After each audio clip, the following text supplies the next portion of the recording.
আমার এই বাংলাদেশ হবে একটা শক্তিশালী বাংলাদেশ, যেখানে কোনো দুর্নীতি থাকবে না, কোনো অন্যায় থাকবে না, কোনো নির্যাতন থাকবে না, স্বাধীনভাবে একটা লোক যেন রাস্তায় চলাফেরা করতে পারে। তো আমি চাচ্ছি যে সম্পূর্ণ দুর্নীতি বাংলাদেশ এবং দক্ষ প্রশাসক থাকবে, দক্ষ শাসক থাকবেন আমাদের, যারা ন্যায়প্রাণ থাকবেন এবং সৎ থাকবেন অবশ্যই। সুক্রোলোজ থেকে তৈরি স্কোয়ারের জিরো ক্যাল চিনিবাদ মিষ্টি স্বাদ।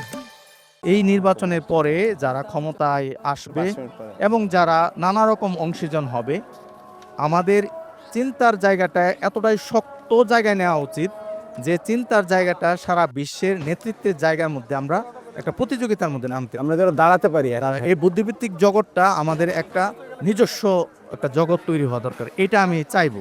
আমি আসলে এক কথায় বলবো, নিরাপদ, সুখী, সমৃদ্ধ, বৈষম্যহীন বাংলাদেশ চাই।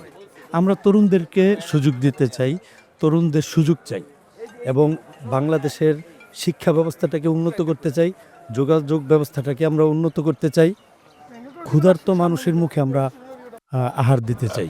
আমি চাই নির্বাচন পরবর্তী বাংলাদেশ এই লেভেলে আসবে, সকলের বাংলাদেশ হবে, একজন প্রতিনিধি সকলের হবে।